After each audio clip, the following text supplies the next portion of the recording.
Bàជំរាបសួរបងប្អូនសម្រាប់បងប្អូនដែល comment ចង់ទៅលេងបឹងនេះបងប្អូនឥឡូវខ្ញុំ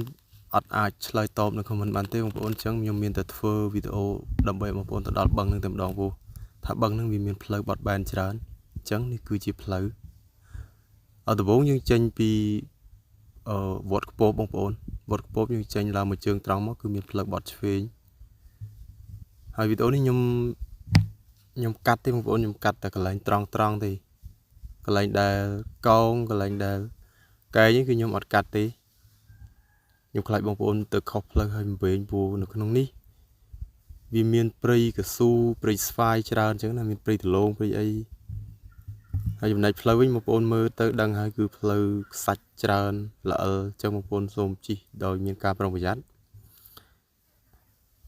ហើយផ្លូវនេះសក់ខ្សាច់សក់គ្រុះអញ្ចឹងកន្លែងនេះវាក់មួយអ៊ំស្រីម្នាក់គាត់មកពីមុខហើយតើយើងអត់ប្រាំងទេបងប្អូនអើយភ័យចងប់ហើយកន្លែងនេះដែរគឺផ្លូវវាពិបាកដែរប៉ុន្តែយើងអ្នកជិះរុកព្រៃដូចជាពួកយើងវាមិនអីទេប៉ុណ្នេះអាចនិយាយគ្នាបានផ្លូវនេះគឺមិនពិបាកណាស់ទេតែសម្រាប់បើយើងអ្នកអត់ដឹងគឺថាយើងកុំលឿនពេកបងប្អូនយើងជិះធម្មតាទៅយឺតទៅយើងមើលទៅតាមវីដេអូខ្ញុំឲ្យចប់ទៅនឹងបងប្អូននឹងទៅដល់បឹងហើយបើសពេចសពិលទេបងប្អូនអាចឆាតមកខ្ញុំបានខ្ញុំនឹងអាចតនេខ្ញុំជូនបងប្អូនទៅហើយត្រង់ចំណុចនេះដែរយើងរុកព្រៃស្វាយរុកអីចឹងណាព្រោះថាផ្លូវនេះវាកលុកកលៀតច្រើនមែនទែនបងបើសម្រាប់បើត្រឹមតែប្រាប់នៅក្នុង comment គឺខ្ញុំធានាថាបងប្អូនទៅរកអត់ឃើញហ្មង 100% ខ្ញុំជឿថាទៅរកអត់ឃើញអ្នកដែលអត់ធ្លាប់ទៅបើអ្នកដែលធ្លាប់ទៅហើយបងប្អូនដែលបានទៅហើយអញ្ចឹងបងប្អូនអាចរំលងវីដេអូនេះបានហើយវីដេអូនេះសម្រាប់បងប្អូនយើងដែលអត់ដែលទៅសោះបងប្អូនអាចមើលបានហើយចង់ទៅលេងបឹងនេះបឹងហ្នឹងគេថាត្រីគូសំដែរព្រោះវាអត់ដែលដាច់ទេបឹងនេះតាំងពីដើមហើយវាមានព្រៃមានអីដោះពីលើអញ្ចឹងទៅហើយមានប្រឡងតាគាត់កាប់ច្រើនអញ្ចឹងយើងអាចទៅលេងប្រឡងគាត់ពេលថ្ងៃពេលណាទៅនេះដល់គាត់ទៅយើងជួបគាត់យើងសុំគាត់ទៅហ្នឹងហើយបងប្អូនវីដេអូហ្នឹងគឺខ្ញុំដាក់រ៉ាល់ហើយទុកទៅកែជាងកោងទៅគឺខ្ញុំអត់កាត់ទេតែបើក្រៅហ្នឹងគឺទៅ direct តែម្ដងបងប្អូនទស្សនាទៅដឹងហើយកន្លែងនេះចុះភ្នំបងប្អូនជិះប្រយ័ត្នកន្លែងនេះព្រោះគ្រោះច្រើនហើយភ្នំចុះផុតពីភ្នំហ្នឹងទៅយើងមានកែងមួយបត់ស្ដាំហើយខ្ញុំដាក់ទាំងអស់ទេកន្លែងកែងហ្នឹងនេះយើងបត់ឆ្វេងឡើងផ្លូវដែលបងប្អូនគាត់លើកបន្លាយតាមចកាដលងចកាអីគាត់ហ្នឹងគាត់លើកបន្លាយហ្នឹងដើម្បីទៅដល់កំពង់ដអ៊ំស្រីដែលគាត់ចម្លងហើយនេះគ្នាខ្ញុំគាត់ចាំចុះបន្លាយទាំងអស់គ្នាហើយថ្ងៃហ្នឹងមក4នាក់បងប្អូនមក4នាក់ស្មាត់ដៃគូយើងហ្នឹងធ្លាប់ដើរមួយគ្នារហូតហ្នឹងហើយបងប្អូនដល់ព្រែកហើយកន្លែងផ្លូវព្រែកហ្នឹងរៀងពិបាកតិចបងប្អូនសម្រាប់យើងដប់គ្នាបើយើងមិនច្បាស់ផ្លូវទេយើងអាចឲ្យគ្នាចុះបានអញ្ចឹងណាយើងឲ្យគ្នាយើងចុះទៅតែសម្រាប់2នាក់នោះគាត់អត់ចុះទេព្រោះម៉ូតូគាត់ហ្វ្រាំងស៊ីអញ្ចឹងតែខ្ញុំឲ្យគ្នាខ្ញុំចុះម្នាក់ហើយអារឿងតម្លៃអីហ្នឹងឆ្លងហ្នឹងអ៊ំស្រីគាត់យកមិនម៉ូតូទាំងប្រហែលអ្នកក៏ដែរឲ្យតែមកម៉ូតូគាត់យក2000អញ្ចឹង2000ហ្នឹងទៅ2000មក2000អញ្ចឹងណាព្រោះទឹកកន្លែងហ្នឹងវានៅជ្រៅដែរយើងអាចឆ្លងបានទេតទៅជីដរបស់គាត់ហើយណាមួយអ៊ំស្រីនឹងគាត់រុះរាគាត់ច្រឡងយើងស្មានបានក៏បានដែរពេលយើងចង់ទៅយប់ប្រលប់អីចឹងមកវិញអាច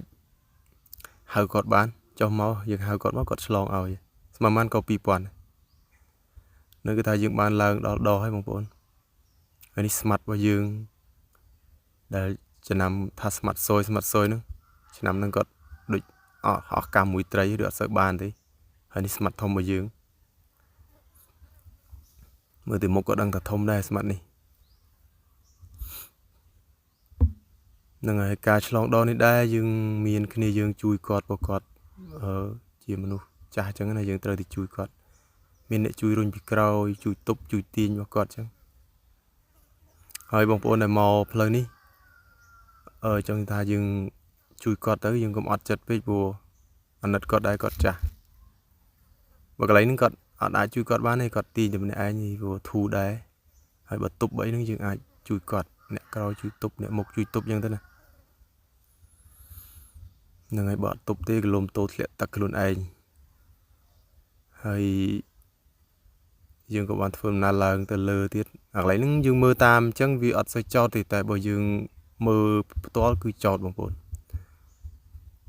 ម៉ូតូមុំយើងជិះពិបាកជិះឡើងតិចតែបើម៉ូតូពួកខ្ញុំវាម៉ូតូលក្ខណៈថារុកព្រៃហើយម៉ូតូនេះពីរម៉ូតូហ្នឹងរុកតាណាក៏រុកដែរហ្នឹងគឺយើងធ្វើដំណើរឡើងព្រែកអញ្ចឹងទៅយើងក៏ចាំគ្នានៅលើពោះគ្នាយើងនៅគិតគូលុយឲ្យអ៊ំស្រីអញ្ចឹងណាហើយយើងក៏បានមកចាំនៅលើនេះមកដល់ត្រង់កន្លែងហ្នឹងចិត្តដល់បងប្អូនឆ្លងប្រហែលជាការបងប្អូនយើងប្រហែលជា2-3 គីឡូដីទៀតគឺដល់ហើយប៉ុន្តែខ្ញុំកាត់ត្រង់ចំណុចត្រង់កន្លែងកែងគឺខ្ញុំដាក់ឲ្យបងប្អូន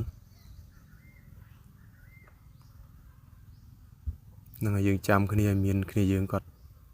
ចង់ហូបផ្លែល្វាអញ្ចឹងណាយើងបុកអំបិលបុកអីទៅតាមមួយខានហូបយូរនេះបងប្អូនស្គាល់ហើយផ្លែល្វានេះយើងទៅមុខទៀតរុកព្រៃទៀតបងប្អូនរុកព្រៃស្វាយព្រៃអីចឹងអត់មានព្រៃអីធំទេហើយនេះយើងផុតព្រៃស្វាយមកយើងឡើងមកដល់ផ្លូវលំផ្លូវលំផ្លូវអីនេះដល់កន្លែងបត់នេះជាដល់បឹងបងប្អូនដល់បឹងនេះដល់ប៉ុស្តិ៍សម្រាប់ប៉ុស្តិ៍ប៉ូលីសប៉ុស្តិ៍នេះខ្ញុំមិនដឹងស្អីដែរហើយដល់កន្លែងនេះយើងបត់ចូលបឹងហើយបងប្អូនផ្លូវនេះចំណាំកន្លែងហ្នឹងបងប្អូនតែហ៊ូគឺផុតហើយអត់មានផ្លូវចូលទេបឹងនេះមានតែផ្លូវនេះមួយគត់ហ្នឹងហើយបងប្អូនផ្លូវហ្នឹងហើយពីយប់ភ្លៀងទៀតបងប្អូនអើយតែវាមិនសូវល្អិលហ្មងព្រោះយើងមកថ្ងៃដែរហើយវាចង់ស្ងួតដែរបើសិនតែយើងមកពេលព្រឹកខ្ញុំធានាថាលីម៉ូតូទាំងអស់គ្នាព្រោះផ្លូវនេះជាប់ស្អិតណាស់ហើយដល់ត្រង់ចំណុចហ្នឹងនៅបឹងហ្នឹងនៅខាងឆ្វេងដៃបន្តិចហ្នឹងបងប្អូនបើតែយើងត្រូវវាំងផ្លូវវាអញ្ចឹងណាហ្នឹងហើយបងប្អូនជិតដល់ហើយចំណុចខាងមុខនោះគឺបឹងហើយបងប្អូនវីដេអូនេះខ្ញុំកន្លែងនេះខ្ញុំអត់សូវកាត់ទេព្រោះបើកាត់ខ្លាចទៅដល់បឹងព្រោះយើងមកជិតដល់ហើយយើងខំទស្សនាវីដេអូតាំងពីដើមមកហើយមកដល់ក្រោយទៅជាបាត់វីដេអូបាត់ផ្លូវបាត់អីកាត់អស់អញ្ចឹងបងប្អូនរកអត់ឃើញដដែលអញ្ចឹងខ្ញុំដាក់ដល់ហ្នឹងខ្ញុំដាក់ចង់ direct ហើយពីកន្លែងហ្នឹងទៅហ្នឹងហើយបងប្អូនខាងឆ្វេងដៃហ្នឹងគឺបឹងប៉ុន្តែបឹងកន្លែងហ្នឹងគឺព្រៃទេតែអាចទៅមុខខាងឆ្វេងដៃនោះផុតព្រះសីនោះគឺដល់កន្លែងប្រឡង់ដែលខ្ញុំបង្ហាញពីដំបូងហើយប្រឡង់ច្រើនបងប្អូនយើងមកត្រឹមគ្នា10នាក់អីអាចលេងបានបងប្អូន10នាក់បើលើសនឹងអត់អាចទេព្រោះយើងអត់តល់តែយើងកាប់ប្រឡង់តែបើកាប់ប្រឡង់ក៏វាពិបាកដែរព្រោះយើងកាប់ច្រើនពេកទៅត្រីក៏វាពិបាកវាឆ្លាស់អស់អញ្ចឹងណាបាទអញ្ចឹងគឺវីដេអូវាមានតែប៉ុណ្្នឹងទេបងប្អូនសម្រាប់បងប្អូនដែលចង់មកលេងអាចទាក់ទងមកខ្ញុំបាន